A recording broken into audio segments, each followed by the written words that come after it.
હૃદયપૂર્વક જય સ્વામિનારાયણ આપવા માટે સાથે રહે. ખરેખર એમ નથી, પણ ભગવાનની કૃપા હોય. પણ એના માટે આપણે એક સત્સંગી જીવન જીવવું પડે, શુદ્ધ જીવન જીવવું પડે, તો આપણી ઉપર ભગવાનની કૃપા રહે. મિત્રો કેમ છો બધા? ફરી પાછો મસ્ત મજાનો બ્લોગ સાથે આવી ગયો છું ને ભાઈ, ઉભા રહીજો, સ્કીપ ના કરજો જેટલા જોવા આવ્યો છો ને. અને તમે મેં જે ટાઇટલ અને થંબનેલમાં જોયું છે ને એકદમ સાચી વાત છે કે જેઠાલાલ આપણે આવ્યા હતા, એટલે કે દિલીપ જોશી આપણા ગઢપુરમાં આવ્યા છે. અને ભાઈ આપણે એને નજરે જોયેલા છે એટલે બહુ બેસ્ટ ફીલ આવે છે.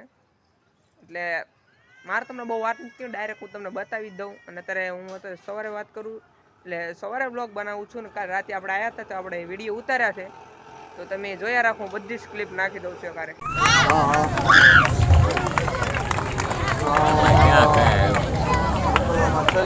આપણી વચ્ચે જેઠાલાલ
સૌપ્રથમ આપ સૌને મારા હૃદયપૂર્વક જય સ્વામિનારાયણ. અને બસ આજે જેમ ભાઈએ કહ્યું એમ ગરડા તો બહુ હતી, પ્રસાદીનું સ્થાન છે. સાક્ષાત મહારાજ અહીંયા જીવા કચેરીના દરબારમાં અને સમય પસાર અમે કર્યો છે. કેટલા બધા દિવસ અહીંયા અમે રહ્યા છે અને કેટલા બધા પ્રસાદીના મહારાજના બધા સ્થાનો છે. તો જેમ ભાઈએ કહ્યું એમ ખરેખર જ્યારે પણ આમ વ્યસ્તતામાંથી જ્યારે પણ સમય મળે ત્યારે હું અચૂક સાળંગપુર, ગઢડા અને ગોંડલ આ ત્રણ મારા બહુ જ પ્રિય સ્થાન છે. અને ત્યાં હંમેશા વર્ષમાં જ્યારે 2-3 મહિને 4 મહિને એકવાર સમય મળે ત્યારે દર્શનને જરૂર આવું છું. અને આપ સૌ ખૂબ ભાગ્યવાન છો કે આપ તો સૌ બધા મહારાજના જ ગામમાં, પ્રસાદીના ગામમાં જ રહો છો. આપને તો બહુ જ અનુકૂળ છે દર્શન કરવા, કારણ કે અહીંયા તો લોકો ક્યાં ક્યાંથી, લગભગ અમેરિકા અને લંડન ને ઓસ્ટ્રેલિયા ને ક્યાં ક્યાંથી દૂર દૂરથી હરિભક્તો અહીંયા આ સ્થાનના દર્શન કરવા આવતા હોય છે. કેટલા હજારો માઇલનો પ્રવાસ ખેડીને ત્યારે તમારા માટે તો કેટલું અનુકૂળ છે કે સાવ ઘર આંગણે. એમ નથી, પણ ભગવાનની કૃપા હોય.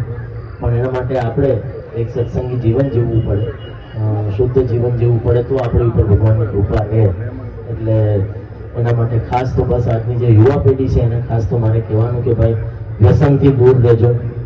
કારણ કે આપણે ગુજરાતમાં બીજું નહીં પણ એક પાન માવા ને એનું વ્યસન ઘણું ઘર કરી ગયું છે. આપણે એનાથી જેટલા દૂર રહીએ એટલું સારું. અને જેમ જેઠાલાલ ચંપકલાલના હંમેશા પગે પડતા હોય છે ને એના આશીર્વાદ લેતા હોય છે, એમ આપણે પણ ભલે ગમે એટલા મોટા બનીએ, આપણા મા બાપને ક્યારેય ભૂલવાના નહીં. કારણ કે આપણા મા બાપ છે તો આપણે છીએ. એમની હંમેશા છેલ્લા શ્વાસ સુધી આપણે એમની સેવા કરવાની.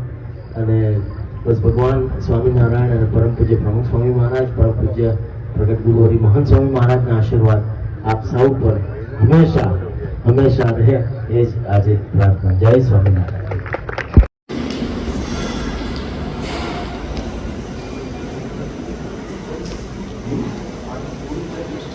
આપવા માટે સાથે રહે. ખરેખર બહુ સરસ લાગે છે. અને દીપકભાઈ ક્યારેક તારક મહેતામાં પણ ફેર જેવું લાગે છે વસ્તુ.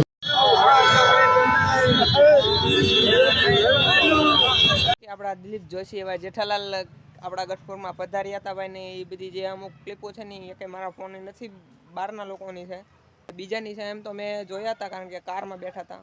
હું પ્રોપર ત્યાં નહીં જોઈ શકતો, કારણ કે હું બહાર ગયો હતો અને ઘરે આવતો હતો ને તો એ રસ્તામાં મને સામે મળ્યા હતા, ગાડીમાં બેઠેલા મેં જોયા હતા. હવે તમને એમ વિડીયો કેમ નહીં બનાવે ભાઈ, ને બહુ એટલે બહુ ગર્દી થઈ ગઈ હતી, નેક્સ્ટ લેવલ ટ્રાફિક થઈ ગયું. તો ભાઈ બધા પાછળ જતા હતા ગાડી લઈ લઈને. એમાં એવું થયું કે આપણે એમની હારે વિડીયો બનાવો, હું એમની પાસે જાત તો મને ખબર નથી. પછી આપણા BAPSના મંદિરે ગયા હતા દિલીપ જોશી સાહેબ, અને ભાઈનો સ્વભાવ છે ને એક નંબર. અને ભાઈ તમે ક્યાંક ક્યાંક અંદર જોયું હશે વિડીયોમાં કે જે અંદર ચાલતા હતા એમને અરે જે ઓલા દૂધિયા કલરનું જે કુર્તું પહેર્યું હતું એ અમારા આચાર્ય શ્રી કાનાણી સાહેબ છે, એ એમની સાથે રહેતા ભાઈ 1-2 કલાક. એટલે અમારા જે હું જે શાળામાં હું ભણું છું ને એ શાળાના આચાર્ય શ્રી કાનાણી સાહેબ તે તેમની હારે રહેતા. એટલે અમને આજે સવારે ભેગા કરીને કીધું હતું કે કેવો સ્વભાવ છે, કેવી રહે છે અને ક્યાં જગ્યાએ શૂટિંગ કરે છે, બધું અમને ટોટલ કીધું હતું. એટલે ભાઈ અમારા સાહેબ એમ કહેતા કે હવે એકવાર આપણે નિશાળમાં પણ બોલાવા છે. એટલે નિશાળમાં બોલાવે પછી ક્યાં વાંધો છે ભાઈ. અને ભાઈ એમાંય કહેતા હતા કે હું ગઢડામાં લગભગ વર્ષમાં 2 વખત આવું છું દિલીપ જોશી સાહેબ. આની પહેલાં એકવાર આવી ગયેલા, પણ તે દી હું લગભગ વિડીયો નહોતો બનાવતો મારા અંદાજિત. પણ હવે ગમે ત્યારે આવશે મારા અંદાજિત તે હું તમને પ્રોપર દેખાડીશ, બાજુમાં ફોટો પડાવીને. અમારા અહીંયા મોટું એટલે ભવ્યમાં ભવ્ય આખા ગઢડાનું ક્યાંય નથી ને એટલું અહીંયા અમારે નવરાત્રિનો ક્રેઝ થઈ ગયો છે આ જોવા. કારણ કે આપણે મોટું આયોજન કર્યું છે વિશ્વ હિન્દુ પરિષદ દ્વારા. અને ભાઈ ત્યાં તમને ગળદી હોય, અને હું કાંઈ જાતો નથી, કાલે ગયો તો ખાલી.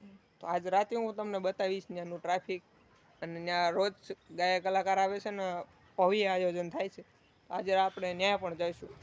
અને હા ભાઈ બીજી એક વાત પણ, અને દિલીપ જોશીભાઈ એમાંય કહેતા હતા કે ભાઈ તમે ગઢડામાં રહેવો છો એટલે બહુ મોટી વાત કહેવાય. ભાઈ ગઢડા છે ને ભાઈ તમે વયા જાઓ ભાઈ, બુલેટવાળા ભાઈને પહેલાં જવા દો પછી આપણે બોલવાનું સ્ટાર્ટ. હા તો ભાઈ એમ કહેતા હતા કે દિલીપ જોશીભાઈ કે આપણે છે ને ગઢડામાં રહેવી છે કે નહીં એ બહુ મોટી વાત છે. દિલીપ જોશીભાઈ એમ કહેતા હતા કે જેટલા ગઢડામાં રહે ને બધા ભાગ્યશાળી કહેવાય. કે મને રહેવાનું હોય કે બહુ જાદુ મજા આવે છે ને 2-3 કલાક આપણા ગઢપુરમાં રોકાય છે. તો ભાઈ જોયું ને આપણું ગઢડા યાર બહુ ફેમસ છે યાર. એટલે ગર્વ જ થાય છે કે ભાઈ ગઢડામાં અલગ જ પહેચાન છે. ગઢડા કહો ને એટલે પૂરું થઈ જાય. આવું હું નથી કહેતો, અમારા જે આચાર્ય શ્રી સાહેબ છે કાનાણી સાહેબ એ અમને એવું કહેતા હતા સ્કૂલમાં, એટલે હું તમને કહું છું. તો મિત્રો ફાઇનલી પેટ્રોલ નો ખવા હા પાર્થભાઈ ગાડી આંકે છે, પણ આમાં આપણે વી આવ્યા છીએ આ નવરાત્રી જોવા. રેડી મેં જાઉં છો.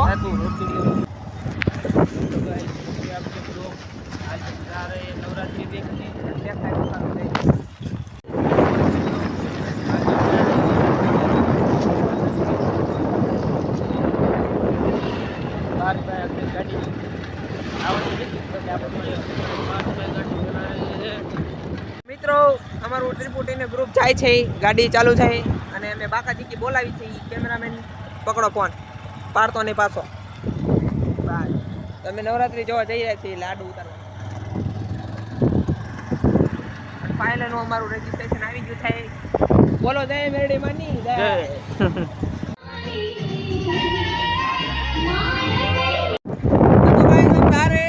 देख सकते हो आप त्रिपुटी का ग्रुप है અને આ 2025 હાલે છે. ખબર નહીં મોટા થી વિડિયો જોવાનો છે. જોઈ લો, આનું ફોટો જોઈ લો, મારું જોઈ લો, આનું જોઈ લો. કાકાજી કરતા જાવી છે મે પાછા રિટર્ન. નવરાત્રીના દિવસો ચાલી રહ્યા છે. જય જગદંબામાં. મારી વાત નથી મને ખબર નહીં. મને ગાડી દો ભાઈ. વાય બના શ્યામ ચલે અભી અભી.